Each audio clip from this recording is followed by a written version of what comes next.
Hello everyone, Kamlesh का channel में आप सभी का स्वागत है। मेरे प्यारे दोस्तों, जैसे कि एनटीपीसी और ग्रुप डी के लिए जो रिवीजन क्लासेस हो रही है उसी को हम आगे कंटिन्यू करने वाले हैं। मेरे प्यारे दोस्तों, यदि आप इस चैनल में नए हैं तो चैनल को सब्सक्राइब कर ले, फ्री ऑफ कास्ट है दोस्तों, और बेल आइकन को प्रेस कर लें ताकि नेक्स्ट वीडियो आपके फ़ोन में ऐसे ही मिलता रहे। तो मेरे प्यारे दोस्तों, जैसे कि हम साइंस की क्लासेस जो अभी तक आरआरबी में पूछे गए हैं, हम सारे क्वेश्चन को डिस्कस करने वाले हैं दोस्तों।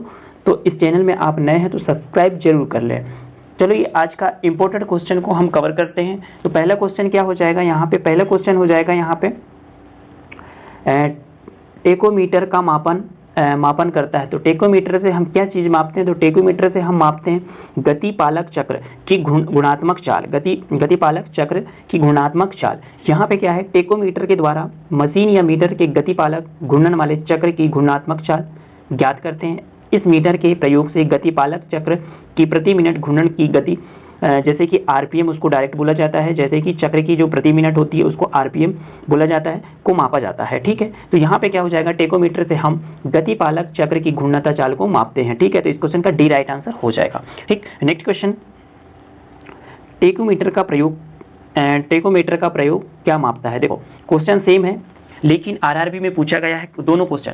ठीक है, क्वेश्चन सेम है, आरआरबी अलग अलग इसमें पूछा गया है, तो क्वेश्चन सेम है। देखो, पूछने का तरीका अलग है, क्वेश्चन सेम है। ठीक है, तो यहाँ पे क्या हो जाएगा? टेकोमीटर का प्रयोग क्या मापता है? तो हमने देखे टेकोमीटर का क्या मापता है? तो चक्र प्रति मिनट। ठीक है, आरपीएम जिसको बोलते हैं आरपीएम। ठीक, तो इस क्वेश्चन का ए राइट आंसर हो जाएगा।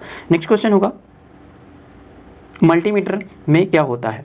यहाँ पूछा है मल्टीमीटर में क्या होता है। तो मल्टीमीटर में क्या हो जाएगा? यहाँ पे मल्टीमीटर में हो जाएगा वोल्ट मीटर, करंट मीटर और ओम मीटर। ठीक है, मल्टीमीटर में ohm meter, volt meter, current meter और ओम मीटर। ठीक है, तो क्या हो जाएगा? मल्टीमीटर यह बहुमापी एक ऐसा उपकरण होता है जिसमें कई भौतिक राशियों का मापन करता है। ठीक है, मल्टीमीटर एक ऐसा मशीन है जिसमें हम कई भौतिक राशियों का मापन करता है, जैसे कि हम धारा, करंट, वोल्टेज, प्रतिरोध, रेजिस्टेंस और निरंतरता, कंटिन्यूटी। ठीक है, आजकल डिजिटल मल्टीमीटर का प्रयोग हो रहा है। ठीक, आजकल अभी क्या है? डिजिटल मल्टीमीटर का भी प्रयोग किया जा रहा है। तो इस क्वेश्चन का डी राइट आंसर हो जाएगा। डी राइट आंसर हो जाएगा। नेक्स्ट क्वेश्चन की तरफ चलते हैं। यहाँ पे क्या हो जाएगा? रिएक्टर पैमाने के बारे में निम्नलिखित में से क्या गलत है? ऑप्शन, 4 ऑप्शन दिया हुआ है, उसमें से कौन सा गलत है अपने को बताना है। तो यहाँ पे हो जाएगा रिएक्टर पैमाने पर 8 से 9 की तीव्रता का अर्थ एक हल्का भूकंप।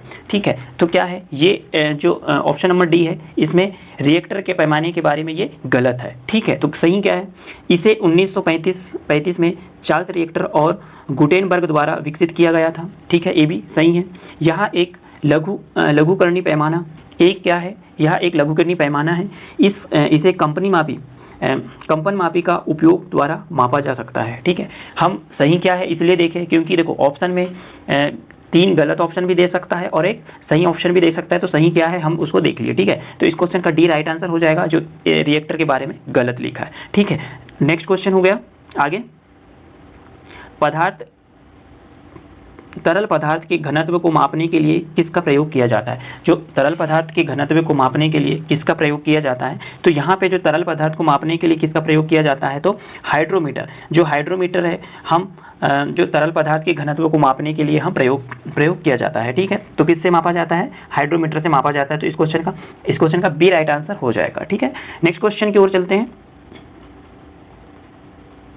देखो, यहाँ पे दिया गया है, नेक्स्ट क्वेश्चन क्या हो जाएगा? यहाँ पे हाइड्रोमीटर के द्वारा द्रवों का अपेक्षित घनत्व ज्ञात करते हैं। ठीक है, हाइड्रोमीटर से हम क्या करते हैं? द्रव का अपेक्षित घनत्व ज्ञात करते हैं।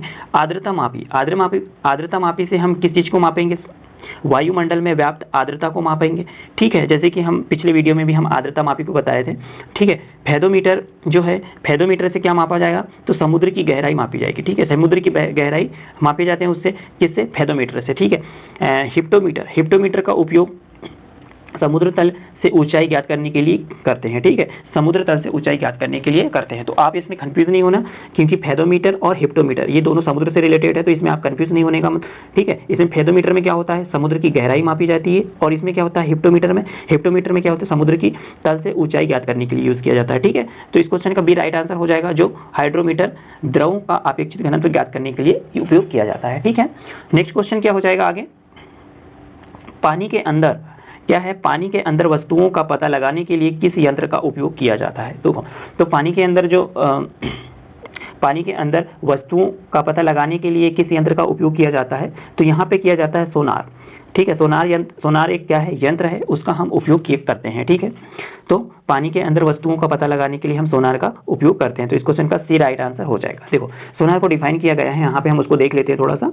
इसका उपयोग पानी के अंदर वस्तुओं का पता लगाने के लिए किया जाता है। ठीक है, वस्तुओं का पता लगाने के लिए किया जाता है। ठीक है, इसका जो sound navigation of the ranging of the संक्षिप्त रूप है इसका। ठीक है, सोनार का जो संक्षिप्त रूप है साउंड नेविगेशन एंड रेंजिंग का संक्षिप्त रूप है इसका। ठीक है, सोनार का। इसमें अल्ट्रासोनिक वेव जनरेटर द्वारा पानी के अंदर भेजे जाते हैं जो वस्तु से टकराकर परिवर्तित होते हैं और जनरेटर के रिसीवर द्वारा रिसीव कर लिया जाता है। ठीक है, रिसीव कर लिया जाता है। इसमें पानी के अंदर जो वस्तुओं की स्थिति का पता चलता है। ठीक है, जो पानी के अंदर जो वस्तु रहता है उसकी स्थिति का पता चलता है किससे, सोनार से। ठीक है, आगे क्या है, यहाँ पे आगे है लेज़र। लेज़र को भी देख लेते हैं, लेज़र को भी डिफाइन किया गया है यहाँ पे। तो क्या है, इसकी खोज अमेरिकी वैज्ञानिक टी.एस. मेमन ने 1960 में की थी। 1960 में लेज़र जो है अमेरिकी वैज्ञानिक ने इसकी खोज की थी।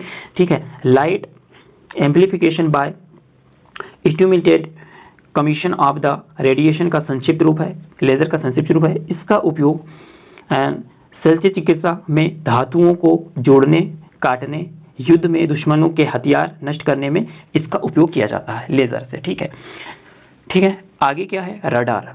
रडार हम आजकल न्यूज़ में छाया हुआ है कि रडार से जो अभी जो चल रहा है युद्ध, उसमें रडार का यूज़ बहुत होता है। तो रेडियो डिटेक्शन एंड रेंजिंग इसका संक्षिप्त रूप है। यह एक प्रतिध्वनि के सिद्धांत पर कार्य करता है। ठीक है, प्रतिध्वनि के सिद्धांत पे कार्य करता है, साउंड के सिद्धांत पे। ठीक है, इसकी सहायता से वायुयान की दशा व ऊंचाई को ज्ञात किया जाता है। इसकी सहायता से क्या करते हैं, रडार से वायुयान की दिशा एवं उसकी ऊंचाई का पता लगाते हैं। ठीक है, तो एक हो गया, क्या हो गया अपना, सोनार हो गया, लेज़र हो गया और रडार हो गया। अब स्कूबा भी देख लेते हैं। यहाँ पे स्कूबा भी दिया हुआ है। तो स्कूबा क्या होता है, इसका उपयोग गोताखोरों द्वारा पानी के अंदर सांस लेने के लिए इसका उपयोग किया जाता है। Self consistent under water breathing and apparatus का संक्षिप्त रूप होता है। ठीक है, तो इसका स्कूबा का उपयोग कहाँ किया जाता है, तो गोताखोरों को पानी के अंदर सांस लेने के लिए इसका उपयोग किया जाता है। ठीक है, तो नेक्स्ट क्वेश्चन हो जाएगा यहाँ पे आगे, जहाज़ों में क्या मापने के लिए इकोलोकेशन का उपयोग किया जाता है। जहाज़ों में मापने के लिए इकोलोकेशन का उपयोग किया जाता है। किससे किया जाता है, तो यहाँ पे हो जाएगा पानी की गहराई है। जहाज़ों में इकोलेशन का माप पानी की गहराई मापने के लिए तो पानी की गहराई मापने के लिए यूज़ किया जाता है। ठीक है, तो इस क्वेश्चन का सी राइट आंसर हो जाएगा। नेक्स्ट क्वेश्चन होगा यहाँ पे, दूध के घनत्व को निर्धारित करने के लिए कौन सा उपकरण उपयोगित है। यहाँ पे क्या है, दूध के घनत्व को कौन सी मशीन है ऐसा जो उसको उपयोगिता करण होता है, तो ये हुआ यहाँ पे हो जाएगा लेक्टोमीटर से हम क्या करते हैं, दूध के घनत्व को निर्धारित करते हैं। तो इस क्वेश्चन का बी राइट आंसर हो जाएगा। ठीक है, इस क्वेश्चन का बी राइट आंसर हो जाएगा। हाइड्रोमीटर से हम क्या मापते हैं, तो हाइड्रोमीटर से द्रवों का अपेक्षित घनत्व मापते हैं। लेक्टोमीटर से क्या मापते हैं, अभी जो रिसेंटली क्वेश्चन दूध की शुद्धता या उसकी घनत्व मापते हैं। बैरोमीटर से क्या मापते हैं, वायुमंडलीय दाब मापते हैं। ठीक है, और थर्मोमीटर से क्या मापते हैं, टेम्परेचर मापते हैं। ठीक है, तो इस क्वेश्चन का बी राइट आंसर हो जाएगा, जो दूध के घनत्व को निर्धारित करने के लिए लेक्टोमीटर का उपकरणों का उपयोगिता है। ठीक है, नेक्स्ट क्वेश्चन होगा आगे, ऑटोमोबाइल में यात्रा की दूरी को मापने के लिए निम्न में से किस उपकरण का उपयोग किया जाता है। तो ऑटोमोबाइल में जो यात्रा की दूरी है उसको मापने के लिए किस उपकरण का उपयोग किया जाता है, तो यहाँ पे उपयोग किया जाता है ऑटोमोबाइल में मापने के लिए ओडोमीटर जो है ऑटोमोबाइल में यात्रा की दूरी मापने के लिए किया जाता है ओडोमीटर में। ठीक है, जो आपकी गाड़ी में लगा रहता है। ठीक है, तो इस क्वेश्चन का बी राइट आंसर हो जाएगा। नेक्स्ट क्वेश्चन होगा आगे, हाँ, ओडोमीटर से क्या मापते हैं अपन, तो वाहनों की चली गई दूरी मापते हैं। टेकोमीटर से क्या मापेंगे, वायुयान की गति जो टेकोमीटर से अपन जो फर्स्ट क्वेश्चन देखे थे वही है टेकोमीटर, जिससे हम वायुयान की गति मापते हैं। ठीक है, स्पीडोमीटर, स्पीडोमीटर से क्या मापेंगे अपन? वाहनों की गति। ठीक है, स्पीडोमीटर से क्या मापेंगे अपन? वाहनों की गति मापेंगे। इसमें कंफ्यूज नहीं होना, ऑडोमीटर और स्पीडोमीटर। स्पीडोमीटर, ऑडोमीटर से क्या मापेंगे अपन? वाहनों की दूरी, और स्पीडोमीटर से क्या मापेंगे? वाहनों की गति। ठीक है, तो नेक्स्ट क्वेश्चन होगा आगे, मोटर गाड़ी का ऑडोमीटर क्या मापता है? देखो, मोटर गाड़ी का ऑडोमीटर क्या मापता है? तो मोटर गाड़ी का ऑडोमीटर क्या मापेगा? यहाँ पे दूरी मापता है। ठीक है, कंफ्यूज नहीं होना, क्वेश्चन सेम है। ठीक, तो इस क्वेश्चन का बी राइट आंसर हो जाएगा। नेक्स्ट क्वेश्चन होगा आगे, यहाँ पे हो जाएगा, वह उपकरण है जिसका उपयोग मोटर गाड़ियों में दूरी मापने के लिए किया जाता है। तो देखो, दूरी मापने के लिए क्या किया जाता है? दूरी मापने के लिए यहाँ पे जो है ऑडोमीटर का उपयोग किया जाता है, और मोटर गाड़ी की जो ऑडोमीटर क्या है? दूरी मापने के लिए उपयोग किया जाता है। देखो, तीनों क्वेश्चन सेम, लगभग सेम है। ठीक है, बस क्वेश्चन पूछने का तरीका अलग है और क्वेश्चन सेम है। सभी आरआरबी ग्रुप डी में पूछे गए हैं, शिफ्ट 1, शिफ्ट 2, शिफ्ट 2 में, है ना। ठीक है, तो इस क्वेश्चन का राइट आंसर क्या हो जाएगा? यहाँ पे इस क्वेश्चन का राइट आंसर हो जाएगा ऑडोमीटर। ठीक है, ये क्वेश्चन भी सेम था और ये भी सेम है। ठीक है, नेक्स्ट क्वेश्चन की ओर चलते हैं आगे। किसी वोल्टमीटर का उपयोग मापने के लिए किया जाता है, तो किसी वोल्टमीटर का उपयोग मापने के लिए उपयोग किया जाता है, किसका उपयोग किया जाता है? तो यहाँ पे किया जाता है विभवांतर। विभवांतर का जो उपयोग किया जाता है किसी वोल्टमीटर का उपयोग मापने के लिए किया जाता है। ठीक है, किसी विद्युत परिपथ में किन्हीं दो बिंदुओं के बीच विभवांतर को मापने के लिए वोल्टमीटर कहलाता है। वोल्टमीटर जो, इसका आविष्कार जो 1819 में हैंस आर्टेस्ट द्वारा किया जाता है। ठीक है, हैंस आर्टेस्ट द्वारा किया जाता है। तो यहाँ पे क्या, विभवांतर को मापने वाला यंत्र वोल्टमीटर कहलाता है। ठीक है, तो इस क्वेश्चन का बी राइट आंसर हो जाएगा। नेक्स्ट क्वेश्चन होगा आगे, किसी परिपथ में विद्युत धारा के प्रवाह की दिशा दर्शाने के लिए किस उपकरण का प्रयोग किया जाता है? जो किसी परिपथ में है उसको विद्युत धारा के जो प्रवाह की दिशा को दर्शाने के लिए किस उपकरण का उपयोग किया जाता है? तो किस उपकरण का उपयोग किया जाता है यहाँ? तो गैल्वेनोमीटर।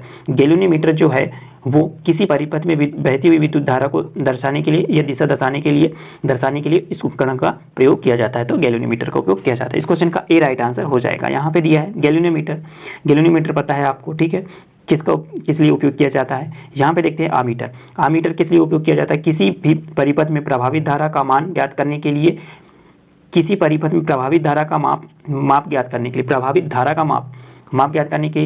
रियोक्टोमीटर प्रतिरोध को कम करने या बढ़ाने के लिए। वोल्टमीटर जो है किसी भी परिपथ के किन्हीं दो बिंदुओं के बीच विभवांतर को मापने के लिए यूज किया जाता है। दोस्तों, ये जो चारों मीटर जो हैं ये परिपथ से ही है, तो दोस्तों इनको इंपॉर्टेंट होंगे ये, इसको भूलना नहीं आप, क्योंकि ये परिपथ से रिलेटेड है। तो आप, जैसे कि मैं फिर से रिवाइज कर देता हूँ इसको, गैल्वेनोमीटर परिपथ में विद्युत धारा को प्रभावित करने की दिशा को, विद्युत धारा की प्रभावित दिशा को दर्शाता है। ठीक है, आमीटर क्या दर्शाता है? यहाँ परिपथ के प्रभाव की धारा के मान, उसके मान को दर्शाता है। ठीक है, धारा के प्रवाह की दिशा गैल्वेनोमीटर, धारा की परिपथ की प्रवाह की धारा, प्रभावित धारा का मान हो गया आमीटर, और जो रियोक्टोमीटर है प्रतिरोध को कम करने या बढ़ाने के लिए, रियोक्टोमीटर कम करने या बढ़ाने के लिए, और वोल्टमीटर क्या है? किसी परिपथ के किन्हीं दो बिंदुओं के बीच विभवांतर को मापने के लिए यूज किया जाता है। तो दोस्तों इस बहुत ही इंपॉर्टेंट है, इसको भूलना नहीं। ठीक है, नेक्स्ट क्वेश्चन की ओर चलते हैं आगे। गैल्वेनोमीटर का उपयोग किया जाता है, यहाँ पे गैल्वेनोमीटर का उपयोग किया जाता है। तो किस चीज़ का उपयोग किया जाता है गैल्वेनोमीटर के लिए? तो यहाँ पे धारा की दिशा को मापने के लिए गैल्वेनोमीटर का उपयोग किया जाता है। क्वेश्चन सेम है। ठीक है, क्वेश्चन सेम है। ऑप्शन में क्या पूछ लिया था कि धारा की दिशा को मापने के लिए किस मीटर का उपयोग किया जाता है। यहाँ पे पूछ लिया गैल्वेनोमीटर का उपयोग किस में किया जाता है? तो धारा मापने की दिशा में किया जाता है। तो दोस्तों क्वेश्चन बहुत ही इंपॉर्टेंट है, जो शिफ्ट 1 में 2018 में पूछा गया है आरआरबी ग्रुप डी में। ठीक है, तो इस क्वेश्चन का डी राइट आंसर हो जाएगा। ठीक है, डी राइट आंसर हो जाएगा। गैल्वेनोमीटर का उपयोग कहाँ किया जाता है? तो धारा की दिशा को मापने के लिए उपयोग किया जाता है। ठीक है, नेक्स्ट क्वेश्चन हो जाएगा यहाँ पे, वाहन की गति जानने में मदद करता है। वाहन की गति जानने में मदद करता है। तो कौन मदद करता है यहाँ पे वाहनों की गति जानने में? तो स्पीडोमीटर। स्पीडोमीटर जो है वाहन की गति को मापने के लिए मदद करता है। ठीक है, स्पीडोमीटर। ठीक, इस क्वेश्चन का ए राइट आंसर हो जाएगा। ठीक, ए राइट आंसर हो जाएगा। नेक्स्ट क्वेश्चन होगा आगे,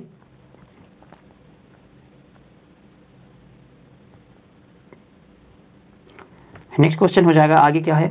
इको लोकेशन का एक प्रकार है। इको लोकेशन का एक प्रकार क्या हो जाएगा? तो इको लोकेशन का एक सोनार हो जाएगा, जैसे कि हमने फर्स्ट क्वेश्चन में देखा था इको लोकेशन। ठीक है, इको लोकेशन का एक प्रकार है तो सोनार है। इस क्वेश्चन का डी राइट आंसर हो जाएगा। ठीक है, तो सोनार को देख लेते हैं। इको लोकेशन द्वारा एक प्रकार है। सोनार का उपयोग पानी में डूबी हुई वस्तु को पता लगाने के लिए किया जाता है। ठीक है, हाँ, सोनार में पाराश्रव्य तरंगे का प्रयोग किया जाता है, पाराश्रव्य तरंगे का प्रयोग किया जाता है। यदि क्वेश्चन पूछ लिया जाए कि सोनार में किस तरंगे का प्रयोग किया जाता है, तो पाराश्रव्य तरंगे का प्रयोग किया जाता है। ठीक है, तो इस क्वेश्चन का डी राइट आंसर हो जाएगा। इकोलोकेशन का प्रकार है सोनार। ठीक, नेक्स्ट क्वेश्चन की ओर चलते हैं। उस शब्द का चयन करें जिसकी जो तीसरी शब्द से उसी तरह संबंधित है जिस प्रकार दूसरा शब्द संबंधित है। देखो यहाँ पे पूछा गया है, जैसे कि पहला जो अमीटर है, अमीटर किससे रिलेटेड करता है, विद्युत धारा को मापता है। ठीक है, अमीटर विद्युत धारा की जो मान है उसको दर्शाता है। ठीक है, और ओम मीटर क्या काम करेगा यहाँ पे, तो ओम मीटर क्या काम करेगा यहाँ, तो प्रतिरोधक की इकाई है। ठीक है, प्रतिरोधकता इसी से इकाई है, तो इससे क्या रिलेटेड अपने को बताना है। ठीक है, तो जिस प्रकार अमीटर से विद्युत धारा मापी जाती है ना, अमीटर से विद्युत धारा मापी जाती है, उसी प्रकार ओम से प्रतिरोध मापा जाता है। ठीक, तो इस क्वेश्चन का सी राइट आंसर हो जाएगा। नेक्स्ट क्वेश्चन होगा आगे, हवा की गति को मापने के लिए निम्न में से किसका उपयोग किया जाता है। तो हवा की गति को मापने के लिए किस यंत्र का उपयोग किया जाएगा यहाँ पे, तो एनीमोमीटर का उपयोग हवा की गति को मापने के लिए प्रयोग किया जाता है। ठीक है, जिसका प्रयोग मापने वायु की गति एवं शक्ति को मापने के लिए किया जाता है। इसे पवन वेग आमीटर भी कहते हैं। ठीक है, एनीमीटर शब्द की उत्पत्ति ग्रीक भाषा एनीमोज वायु से हुई है। ठीक है, तो आपको क्वेश्चन ये भी पूछ लेगा कि एनीमोमीटर किस भाषा से लिया गया है, तो ग्रीक भाषा से लिया गया है। आपको ये चीज याद रखना है। ठीक है, नेक्स्ट क्वेश्चन क्या हो जाएगा आगे, किसका प्रयोग हवा की शक्ति और वेग को मापने के लिए उपयोग किया जाता है। ठीक है, तो अभी क्वेश्चन सेम है, तरीका अलग है। मैंने बताया था कि ग्रुप डी में क्वेश्चन सेम है, तरीका अलग है, शिफ्ट अलग अलग में पूछा गया है। ठीक है, तो किसका उपयोग किया जाएगा यहाँ पे, तो एनीमोमीटर का उपयोग किया जाएगा हवा की शक्ति और वेग को मापने के लिए। ठीक है, इस क्वेश्चन का डी राइट आंसर हो जाएगा। नेक्स्ट क्वेश्चन होंगे आगे, एनीमोमीटर का उपकरण का प्रयोग किसको मापने के लिए किया जाता है। देखो यहाँ पे ऑप्शन में अलग अलग है। एनीमोमीटर का उपकरण का प्रयोग किसके लिए मापा जाता है, तो आपने को पता है कि एनीमोमीटर का जो वायु की गति है, उस वायु की गति और शक्ति को मापने के लिए उपयोग किया जाता है। तो इस क्वेश्चन का बी राइट आंसर हो जाएगा। नेक्स्ट क्वेश्चन होगा आगे, निम्न में से कौन सी झूठ का पता लगाने के लिए मशीन है। देखो आजकल झूठ का पता लगाने का भी मशीन निकल चुका है। तो यहाँ पे क्या हो जाएगा, थोड़ा सा यहाँ पे पॉलीग्राफ को हम थोड़ा सा समझते हैं। झूठ का पता लगाने वाला मशीन, पॉलीग्राफ मशीन का प्रयोग झूठ पकड़ने के लिए किया जाता है। इसे लाई डिटेक्टर के नाम से भी जानते हैं। ठीक है, लाई डिटेक्टर के नाम से भी जाना जाता है इसको, पॉलीग्राफ को। ठीक है, तो अर्थात लाई डिटेक्टर का उपकरण पॉलीग्राफ के रूप से भी जाना जाता है। ठीक है, दोनों का नाम इधर उधर हो सकता है, जैसे कि पॉलीग्राफ के नाम की जगह लाई डिटेक्टर भी दे सकता है। ठीक है, तो इसकी खोज जो है जॉन अंगस्ट्रॉम लार्सन ने 1921 के आसपास की थी। ठीक है, अपराध की जांच करने के लिए नार्को टेस्ट के नाम से भी जाना जाता है। ठीक है, तो एक्चुअल में क्या होता है, जब लोग झूठ बोलते हैं तो झूठ बोलने के लिए हम बोलते हैं कि यार इसका नार्को टेस्ट करवा लो, है ना, नार्को टेस्ट करवा लो। तो उसको हम क्या बोलेंगे, उस मशीन का नाम क्या हो जाएगा, तो नार्को टेस्ट करने के लिए कौन सी मशीन का यूज किया जाता है, तो पॉलीग्राफ या लाई डिटेक्टर का उपयोग किया जाता है। तो इस क्वेश्चन का सी राइट आंसर हो जाएगा। ठीक, नेक्स्ट क्वेश्चन की तरफ चलते हैं आगे। लाई डिटेक्टर का उपकरण को खालिस्तान के रूप में भी जाना जाता है। देखो क्वेश्चन सेम है, सिर्फ क्वेश्चन का पैटर्न चेंज कर दिया है। देखो मैंने बोला था कि उसके दूसरा नाम भी पूछ सकता है, तो यहाँ पूछ लिया है कि लाई डिटेक्टर का दूसरा नाम क्या है। तो दूसरा नाम क्या हो जाएगा यहाँ पे, तो दूसरा नाम हो जाएगा यहाँ पे पॉलीग्राफ। ठीक है, लाई डिटेक्टर के नाम से जानते ही हैं उसको, तो पॉलीग्राफ हो जाएगा, ऑप्शन में दिया है। ठीक, तो इस क्वेश्चन का डी राइट आंसर हो जाएगा। नेक्स्ट क्वेश्चन होगा आगे, भाटिया जैसे अपेक्षाकृत उच्च तापमान मापने के लिए निम्नलिखित में से किस यंत्र का उपयोग किया जाता है। तो यहाँ पे हो जाएगा भाटिया जैसे अपेक्षित उच्च तापमान को मापने के लिए उसका कौन सा यंत्र हो जाएगा, तो यहाँ पे हो जाएगा पायरोमीटर से हम भाटिया जैसे अपेक्षित घनत्व उच्च तापमान को मापते हैं। यहाँ पे डिफाइन किया है बैरोमीटर के ऊंचे तापमान की माप करने वाला यंत्र है। जब किसी वस्तु का तापमान बहुत अधिक होता है तो उसके तापमान का मापन सामान्य तापमापी जैसे ज्ञात नहीं किया जा सकता। पायरोमीटर एक ग्रीक शब्द है जो दो शब्दों से मिलकर बना हुआ है। ठीक है, इसका मतलब क्या है, मतलब आग का अधिक तापमान, है ना। क्या होता है, पायरो मतलब आग का अधिक तापमान और मीटर मतलब इसका मापन, जिसका अभिप्राय है आग का मापन, ठीक, जिसका अभिप्राय है आग का मापन, ठीक। तो इस क्वेश्चन का बी राइट आंसर था। नेक्स्ट क्वेश्चन देखते हैं, जैसे कि यहाँ पे फिजिकली क्वेश्चन, देखो फिजिकली क्वेश्चन को हम कवर करेंगे आगे। क्या हो जाएगा नेक्स्ट क्वेश्चन यहाँ पे, निम्नलिखित में से कौन सी अदिश राशि है। देखो यहाँ पे ऑप्शन में दिया है निम्नलिखित में से कौन सी एक अदिश राशि है। तो अदिश राशि कौन सी है यहाँ पे, तो अदिश राशि द्रव्यमान। द्रव्यमान क्या है, अदिश राशि है, अदिश राशि है। तो सब क्या है ऑप्शन में, सदिश राशि क्या है, संवेग है, बल है और वेग, ये क्या हो जाएगा, सदिश राशि हो जाएगा। द्रव्यमान एक अदिश राशि है, तो इस क्वेश्चन का सी राइट आंसर हो जाएगा, ठीक। यहाँ पे दिया है द्रव्यमान एक अदिश राशि है, वे भौतिक राशि है जिसमें केवल परिणाम होता है, दिशा नहीं होती, वो अदिश राशि कहलाती हैं, ठीक है। तो एक्चुअल में क्या है, अदिश राशि को डिफाइन किया जिसमें सिर्फ परिणाम होता है, दिशा नहीं होता, वो क्या कहलाएगा, वो अदिश राशि कहलाएगा। और जिसमें दिशा और परिणाम दोनों होते हैं वो सदिश राशि कहलाएगा, ठीक है, सदिश राशि कहलाएगा, ठीक। जैसे कि हम परिणाम और दिशा के साथ होते हैं वो कौन कौन से होते हैं, वेग होता है, त्वरण होता है, बल भी होता है, भार भी होता है और संवेग भी होता है और विस्थापन भी होता है। तो आपको ध्यान रखना है सदिश राशि कौन कौन से मात्रक हो जाएंगे। तो यहाँ पे हो जाएगा भौतिक राशि, कौन कौन से भौतिक राशि सदिश हो जाएंगे, तो वेग, त्वरण, बल, भार, संवेग और विस्थापन, ठीक है। तो ये सदिश राशि हो जाएगा। तो अदिश राशि क्या है यहाँ पे, द्रव्यमान। इस क्वेश्चन का सी राइट आंसर हो जाएगा। नेक्स्ट क्वेश्चन की तरफ चलते हैं आगे। इसका केवल परिणाम है, दिशा नहीं है। इसका मतलब अदिश राशि ही होता है, जिसमें सिर्फ परिणाम होता है वो और दिशा नहीं होती, तो वो अदिश राशि ही कहलाता है, ठीक है। तो इसमें क्या हो जाएगा, आंसर क्या हो जाएगा, इसमें एक कार्य, ठीक है, कार्य क्या हो जाएगा, यहाँ पे अदिश राशि है जिसमें केवल परिणाम होता है और दिशा नहीं होता। यहाँ पे आवेग और बल और विस्थापन ये क्या हो जाएंगे, सदिश राशि हो जाएंगे। तो इस क्वेश्चन का ए राइट आंसर हो जाएगा, इस क्वेश्चन का ए राइट आंसर हो जाएगा। नेक्स्ट क्वेश्चन हो जाएंगे आगे, निम्न में से किस केवल परिणाम होता है, दिशा नहीं होता, ठीक है। ये क्वेश्चन भी सेम है, बस ऑप्शन में चेंजेस है। तो यहाँ पे क्या हो जाएगा, यहाँ पे हो जाएगा कार्य, ठीक है। यहाँ तो ऑप्शन भी सेम है, बस इधर उधर कर दिया है। लेकिन यहाँ पे क्या है, क्वेश्चन आरआरबी में ही पूछा गया है, ग्रुप डी में। तो देखो यहाँ पे पूछा गया है सेकंड शिफ्ट में और यहाँ पूछा गया है थर्ड शिफ्ट में, ठीक है। दोनों सेम क्वेश्चन आरआरबी में पूछा गया ग्रुप डी में, ठीक है। तो इस क्वेश्चन का भी सी राइट आंसर हो जाएगा। नेक्स्ट क्वेश्चन की ओर चलते हैं, निम्न में से कौन सी राशि सदिश नहीं है, ठीक है। यहाँ पे कौन सी ऐसी राशि है जो सदिश नहीं है। तो यहाँ सब अदिश राशि को ही पूछ रहा है। तो यहाँ पे कौन सा सदिश राशि नहीं है, तो ये शक्ति हो गया, कार्य हो गया, द्रव्यमान हो गया, ये सब क्या है, अदिश राशि है, ठीक है। शक्ति, द्रव्यमान और कार्य क्या हो गया, ये सब अदिश राशि है, ठीक है। विस्थापन, बल अगुण, त्वरण, बल अगुण भी क्या है, सदिश राशि है। विस्थापन भी क्या है, सदिश राशि है। त्वरण भी सदिश राशि है और शक्ति क्या है, अदिश राशि है। तो इस क्वेश्चन का ए राइट आंसर हो जाएगा। यहाँ पर डिफाइन किया है, जैसे कि सदिश राशियाँ कहते हैं, ठीक है। जैसे सदिश राशि किसको कहते हैं, बल को कहते हैं, वेग को कहते हैं, भार को कहते हैं। भार द्रव्यमान में नहीं आएगा, ठीक है। भार क्या है, सदिश राशि है। द्रव्यमान क्या है, अदिश राशि है।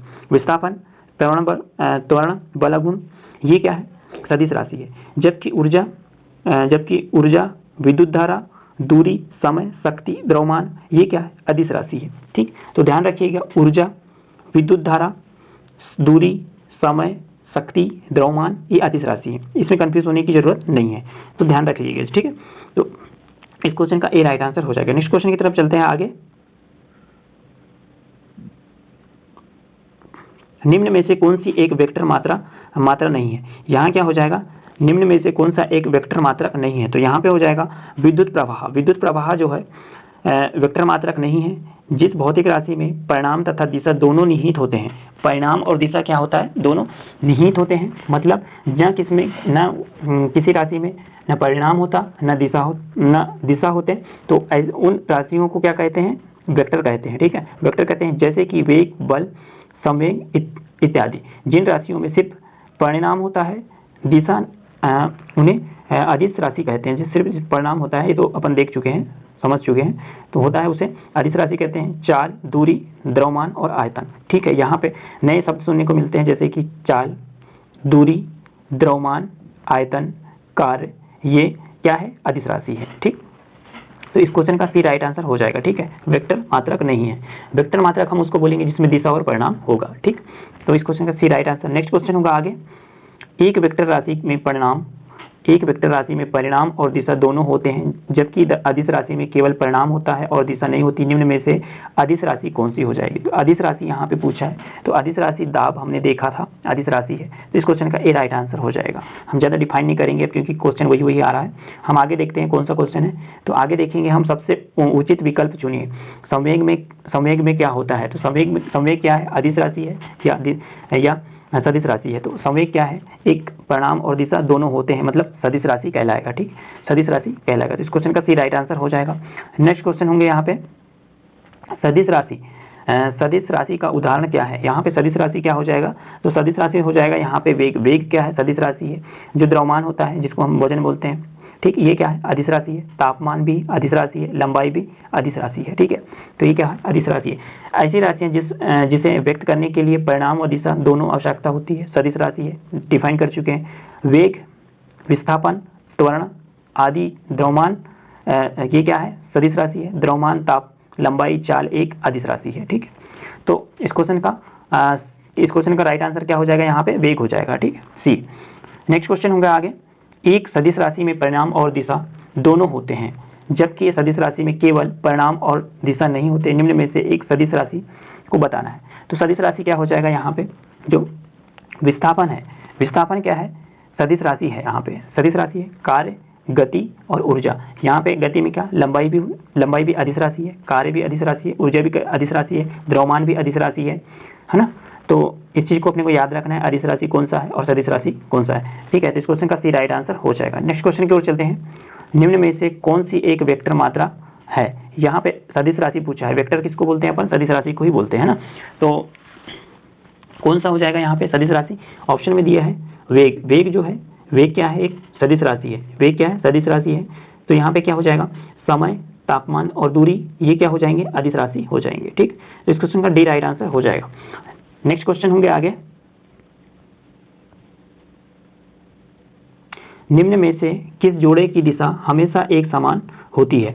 जो कौन सा जोड़ा है जो एक समान होती है? तो यहाँ पे दो राशियां दी हुई है, तो जो जोड़े में पूछा गया है तो ये हमेशा एक समान होती है। तो दोनों जो जिसकी कौन सी राशि है जो एक समान होती है, तो यहाँ पे हो जाएगा जो बल और त्वरण।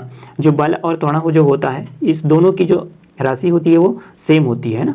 तो यहाँ देख लेते हैं, बल तथा त्वरण की दिशा हमेशा एक समान होती है। जो दिशा और त्वरण, बल और त्वरण की दिशा एक समान ही होती है। भौतिक राशियों में परिणाम तथा दिशा दोनों निहित होते हैं। क्या होता है? परिणाम और दिशा दोनों निहित होते हैं भौतिक राशि में। ठीक, इस चीज को ध्यान रखिएगा। उदाहरण क्या हो जाएगा? बल, त्वरण, वेग, संवेग इत्यादि, ये क्या हो जाएंगे? सदिश राशि है। भौतिक राशि में सिर्फ परिणाम की आवश्यकता होती है ना। भौतिक राशियों में क्या हो जाएगा? परिणाम की आवश्यकता होती है। दिशा की नहीं होती, राशि कहलाती है, अदिश राशि कहलाती है। जैसे कि चाल, दूरी, द्रव्यमान, आयतन, हम बहुत बार देख चुके हैं। ठीक है, तो इस क्वेश्चन का क्या हो जाएगा? बी राइट आंसर हो जाएगा। जोड़े की दिशा में हमेशा एक समान होती है, किस का? बल और त्वरण का। ठीक है, ये क्या है? सदिश राशि हो जाएंगे। क्या सदिश राशि हो जाएंगे? क्या? बल और त्वरण। ठीक है, नेक्स्ट क्वेश्चन होगा आगे, कुछ राशियां के भौतिक गुण को दर्शाने के लिए उनके परिणाम के साथ दिशा भी निर्दिष्ट की जाती है। इस प्रकार की भौतिक राशि को क्या कहा जाता है? तो ये सदिश राशि को कहा जाता है, जिसमें परिणाम और दिशा दोनों होते हैं, उसको सदिश राशि कहते हैं। इस क्वेश्चन का ए राइट आंसर हो जाएगा। हम ज़्यादा डिफाइन नहीं करेंगे क्योंकि हमने बहुत डिफाइन कर चुके। ठीक है, आगे क्वेश्चन हो जाएगा। नेक्स्ट क्वेश्चन, निम्न में से किसमें दिशा और परिणाम दोनों होते हैं? तो दिशा और परिणाम दोनों होते हैं, तो यहाँ ऑप्शन में है संवेग में दिशा और परिणाम दोनों होते हैं, जो सदिश राशि कहलाता है। ठीक है, इस क्वेश्चन का सी राइट आंसर हो जाएगा। नेक्स्ट क्वेश्चन होंगे आगे, निम्न में से अदिश राशि नहीं है। ऑप्शन में दिया है कौन है? अदिश राशि। अदिश राशि नहीं है पूछा है ना इसमें। तो अदिश राशि क्या हो जाएगा? यहाँ पे बल एक सदिश राशि है, तो अदिश राशि कौन हो जाएगा? बल हो जाएगा। तो इस क्वेश्चन का सी राइट आंसर हो जाएगा। ठीक, ये जो अदिश राशि नहीं है मतलब सदिश राशि है। ठीक, नेक्स्ट क्वेश्चन होगा, कार्य में क्या है? कार्य में क्या है? कार्य क्या होता है? कार्य क्या सदिश राशि है, अदिश राशि है? तो यहाँ पे हो जाएगा कोई दिशा नहीं होती, केवल परिणाम होता है। जिसमें केवल परिणाम होता है वो अदिश राशि कहलाता है। अदिशा और परिणाम दोनों होते हैं, वो सदिश राशि कहलाता है। डिफाइन कर चुके हैं। ठीक है, तो इस क्वेश्चन का राइट आंसर क्या हो जाएगा? ये राइट आंसर हो जाएगा, कार्य एक अदिश राशि है। ठीक, नेक्स्ट क्वेश्चन की तरफ चलते हैं आगे और 5 क्वेश्चन कर लेते हैं। जैसे कि वर्क, यांत्रिकी मतलब मैकेनिक्स में क्या हो जाएगा? वर्क। आगे इसको क्वेश्चन को देखते हैं हम। जैसे कि यहाँ पे दिया हुआ है निम्न में से कौन सा अधिक काम करता है। ये इसमें जो क्वेश्चन पूछा है अधिक काम करता है, तो यहाँ पे अधिक काम करता है क्या हो जाएगा यहाँ पे बंदूक की एक चलती हुई गोली, बंदूक की जो एक चलती हुई गोली है एक अधिक काम कर सकता है। ठीक, एक अधिक काम कर सकता है। जैसे कि डिफाइन क्या है, किसी भी वस्तु को कार्य करने की बल और बल की दिशा में विस्थापित दूरी की आवश्यकता होती है। न्यूटन के गति का तीसरा नियम प्रतिक्रिया नियम लागू होता है। ठीक है, तीसरा गति का नियम क्या हो जाएगा, जैसे कि हम क्या करते हैं, जो बंदूक की गोली होती है वो उतनी ही प्रेशर से आगे की ओर जाती है, तो उतनी ही प्रेशर क्या हो जाएगी, पीछे की तरफ प्रेस करेगी। तो क्या हो जाएगा, ये कौन से नियम है, तो गति की ये तीसरा नियम हो जाएगा। ठीक है, कमेंट्स बॉक्स में कमेंट्स करके बताएं कि गति के दूसरा नियम और पहला नियम क्या होता है। ठीक है दोस्तों, गति के नियम पहला और दूसरा क्या होता है। तीसरा नियम ये बता दिए हम, बंदूक की गोली चलती है। ठीक है, बंदूक की गोली चलती है, तीसरा नियम ये चीज़ याद रखना है। ठीक है, बंदूक की गोली चलती है, ये सबसे सरल है, तो ये जल्दी याद रहेगा आपको। ठीक है, तो इस क्वेश्चन का बी राइट आंसर हो जाएगा।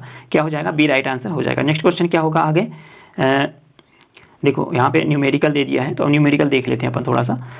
20 न्यूटन का एक बल एक वस्तु को 20 मीटर विस्थापित कर देता है और 20 जूल कार्य करता है, तो बल और विस्थापन के बीच का कोण अपने को ज्ञात करना है। बल और विस्थापन के जो बीच का कोण है उसको हम ज्ञात करेंगे। तो यहाँ पे क्या हो जाएगा, यहाँ पे क्या दिया है, एफ दिया है, बल दिया है कितना 20 न्यूटन, है ना। डायमीटर कितना दिया है यहाँ पे, तो डायमीटर दिया है 2 मीटर, डायमीटर 2 मीटर दिया है। ठीक है, और जो वर्क दिया है यहाँ पे जूल 20 जूल दिया है। ठीक है, अपने को 3 चीज़ दी हुई है यहाँ पे, बल, डायमीटर और सारे। तो कौन सी फार्मूला लग जाएगा यहाँ पे, W = क्या हो जाएगा, FD × cos थीटा। ठीक है, अपने को क्या निकालना है, कोण निकालना है, तो इस फार्मूला का अपन यूज़ करेंगे। ठीक है, इस फार्मूला का यूज़ करेंगे।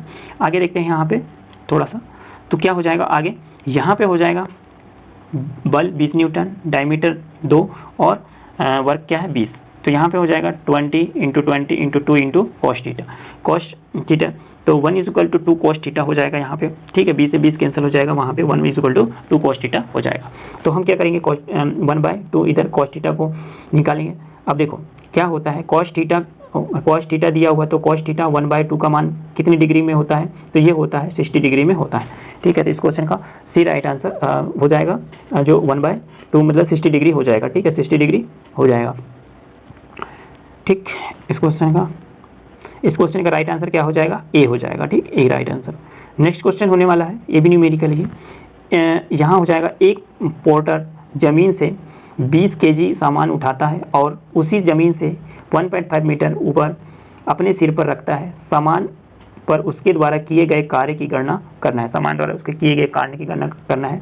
पोर्टर जमीन से क्या करता है, 12 किलोमीटर सामान उठाता है और उसे सर पे रखता है, 1.5 मीटर ऊपर उठाता है। ठीक है, तो यहाँ पे जी का मान दे दिया है, अपने को 10 मीटर पर माइनस सेकेंड का स्क्वायर। ठीक है, तो क्या हो जाएगा, थोड़ा सा देखते हैं अपन। इसमें भी क्या करेगा, W = क्या हो रहा है यहाँ पे, W = mgh, मतलब m क्या है यहाँ पे, m हो जाएगा यहाँ पे यहाँ पे यहाँ पे क्या हो जाएगा, W क्या हो जाएगा, 12 हो जाएगा, यहाँ पे 12 हो जाएगा, और m क्या हो जाएगा यहाँ पे, जो g का मान क्या था यहाँ पे 10, और यहाँ पे ऊपर उठाने की जो भार है वो 1.5, मतलब g क्या हो जाएगा 10 तो दिया है, m क्या हो जाएगा 1.5 और h अपने को निकालना है। तो क्या हो जाएगा, आंसर क्या हो जाएगा, 180 जूल हो जाएगा, 180 जूल हो जाएगा। ठीक, तो इस क्वेश्चन का राइट आंसर क्या हो जाएगा, सी राइट आंसर हो जाएगा। नेक्स्ट क्वेश्चन होगा आगे, यदि एक हवाई जहाज 4000 मीटर की दूरी तय करता है और किया गया कार्य 20,000 जूल है, तो लागू किया गया बल ज्ञात करना है अपने को। तो अपने को बल ज्ञात करना है, तो बल = क्या हो जाएगा, बल का फार्मूला क्या होता है यहाँ पे, तो बल का फार्मूला हो जाएगा यहाँ पे F = क्या हो जाएगा, m × a। ठीक है, m क्या है द्रव्यमान, a क्या है त्वरण।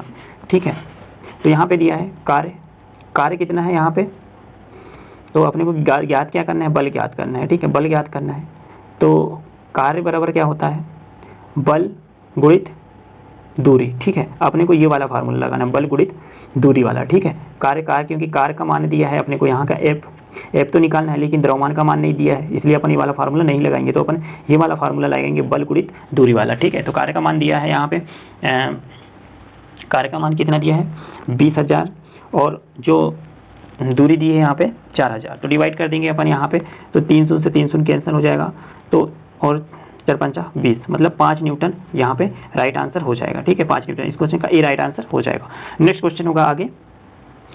तो दोस्तों नेक्स्ट क्वेश्चन हम नेक्स्ट वीडियो में ही करेंगे। तो ये था अपने लिए इंपॉर्टेंट क्वेश्चन, जो आरआरबी में पूछे गए क्वेश्चन बहुत ही इंपॉर्टेंट है दोस्तों। 100% है कि यहाँ से कम 5-6 क्वेश्चन तो पूछेगा ही।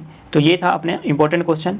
दोस्तों यदि वीडियो अच्छी लगी तो शेयर करें, लाइक करें और वीडियो को चैनल को सब्सक्राइब करें। Thank you for watching. मिलते हैं नेक्स्ट वीडियो में।